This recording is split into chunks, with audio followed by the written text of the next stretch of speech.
तो दोस्तों अभी मैं बैठा हूँ Hyundai i20 के अंदर और आज की इस वीडियो में हम इस गाड़ी के प्रोज एंड कॉन्स के बारे में बात करने वाले हैं।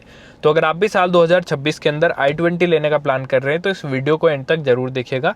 4 पॉजिटिव 4 नेगेटिव मैं आपको आज की इस वीडियो में बताने वाला हूँ। चलिए स्टार्ट करते हैं इस वीडियो को। सबसे पहले पॉजिटिव्स की बात करते हैं तो सबसे पहला पॉजिटिव हो जाता है भैया इस गाड़ी का इंजन।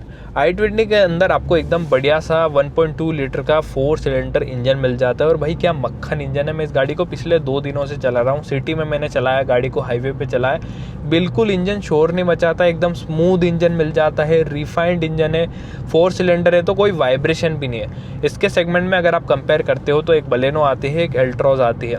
एल्ट्रोज के अंदर 3 सिलेंडर इंजन आता है तो वहाँ पर वाइब्रेशन, हार्शनेस, नॉइस ये सारी चीज़ें आपको मिलेगी।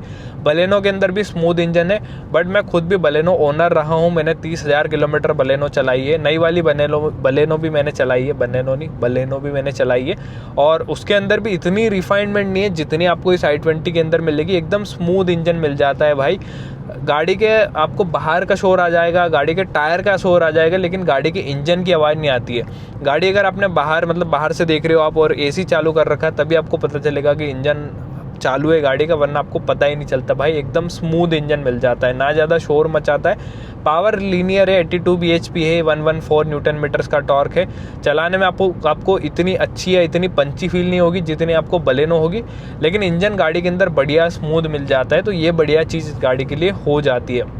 लिटरली मैं बता रहा हूँ भाई, मैंने बलेनो बहुत चलाई है बट फिर भी मुझे लगता है कि i20 में ज़्यादा स्मूथ फील है बलेनो से। ठीक है, ज़्यादा रिफाइंड इंजन यहाँ पर आपको मिल जाता है और ये इंजन कहीं ना कहीं लॉन्ग टर्म में भी आपका बढ़िया साथ देने वाला है। तो ये हो जाता है इस गाड़ी का पहला पॉजिटिव। और दोस्तों अगर हम दूसरे पॉजिटिव की बात करें तो वो भी इस गाड़ी के इंजन से ही रिलेटेड है। यहाँ पर इस गाड़ी में आपको जो है CVT ट्रांसमिशन ऑफर किया जाता है, जो कि इसके सेगमेंट की कोई भी गाड़ी ऑफर नहीं करती है। अगर आप बलेनो देखोगे तो उसमें AGS आता है /AMT। उसके बाद में अगर आप एल्ट्रोज देखेंगे तो एल्ट्रोज के साथ में AMT भी आता है और DCA भी आता है, लेकिन DCA जो है इतना अच्छा नहीं है। बहुत सारे लोग कंप्लेन करते हैं उसके साथ में, इसलिए वो इतनी ज़्यादा बिकती भी नहीं है। अगर आपको प्रॉपर ऑटोमेटिक चाहिए, अच्छा ऑटोमेटिक चाहिए, तो फिर आपको जो है i20 के अंदर मिल जाएगा CVT ट्रांसमिशन यानी IVT Hyundai का। तो यहाँ पर ओवरऑल जो परफॉर्मेंस है सिटी उसके हिसाब से वो आपको अच्छी मिल जाती है और काफ़ी स्मूथ भी है। तो ये फ़ायदा यहाँ पर हो जाता है कि i20 के अंदर आपको एक अच्छा ऑटोमेटिक ट्रांसमिशन मिलने वाला है, जबकि इसके सेगमेंट की दोनों गाड़ियों में वो चीज़ नहीं आती है। तो ये फ़ायदा आपको i20 लेकर हो सकता है और ये इस गाड़ी के लिए कहीं ना कहीं एक पॉजिटिव पॉइंट तो बन ही जाता है। और तीसरे पॉजिटिव की बात करें तो वो है भैया इस गाड़ी में मिलने वाला स्पेस। इस गाड़ी में आपको सेगमेंट के अंदर सबसे ज़्यादा व्हील बेस ऑफर किया जाता है, तो उसकी वजह से यहाँ पर जो स्पेस है वो ओवरऑल आपको बढ़िया मिल जाता है। अभी क्या है, मेरे साथ में कुलदीप नहीं है, वरना मैं आपको शॉर्ट लेके भी बताता। मैं अपने हिसाब से सीट एडजस्ट करके बैठा हूँ और सेकेंड रो में भी मैंने सेम सीट हाइट के साथ में बैठ कर देखा, सीट एडजस्टमेंट के साथ में बैठ कर देखा सॉरी। तो ओवरऑल जो स्पेस है मुझे अपनी हाइट के हिसाब से बढ़िया लगा। तो मेरी हाइट 6 फीट है, रेफरेंस के लिए मैं आपको बता देता हूँ। तो 6 फीट का बंदा आगे और लगभग 6 फीट का बंदा पीछे कंफर्टेबली बैठ सकता है। तो कहीं ना कहीं गाड़ी के अंदर जो स्पेस है वो आपको बढ़िया मिल जाता है। और अगर आप देखते हो तो यहाँ पर जो इंटीरियर है ओवरऑल आपको प्रीमियम मिलता है।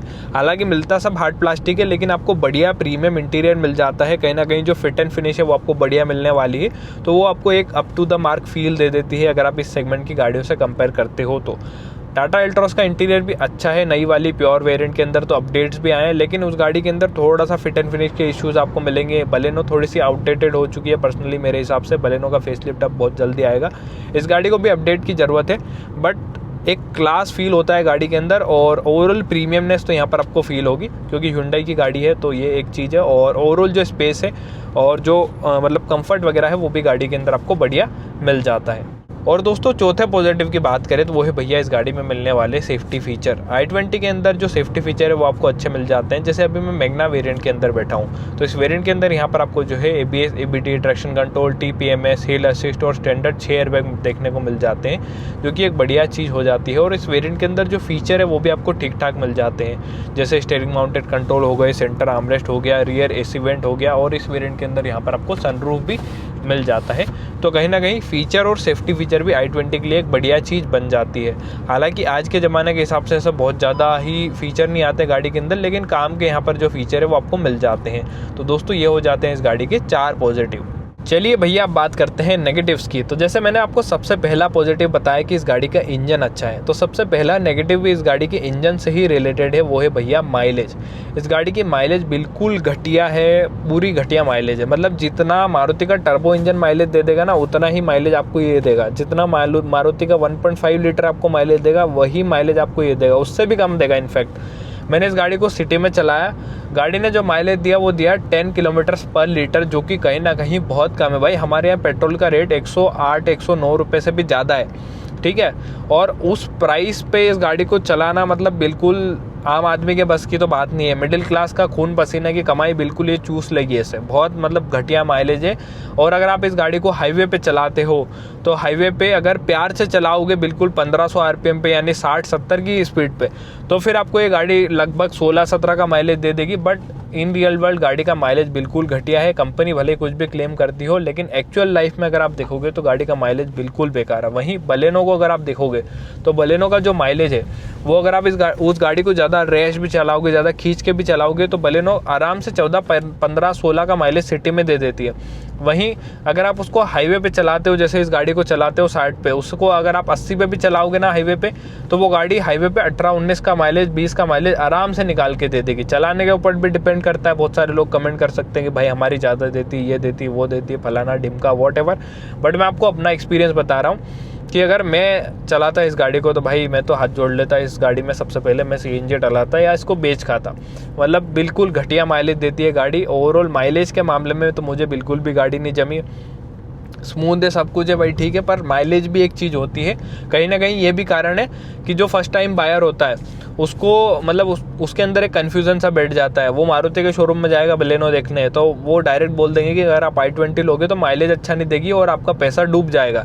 इसलिए जो है वो अपना 8-10 लाख रुपए लगाने से पहले सोचता है और बलेनो की तरफ चला जाता है। बलेनो की सेल्स देखोगे तो महीने की 10,000 प्लस है, 12,000, 13,000, डिस्काउंट अच्छा रहेगा तो 15,000, 20,000 तक भी चली जाती है। वहीं अगर आप i20 की सेल्स देखोगे तो i20 कितनी बिकते हैं महीने की, मोस्टली आप देखोगे कभी कभार अच्छा डिस्काउंट रहेगा तो 6-7,000 यूनिट, वरना नॉर्मली i20 की सेल्स रहेगी ये 5,000, 4,000। एल्ट्रोस की लगभग यही रहती है। एल्ट्रोस में डीजल भी आता है जबकि।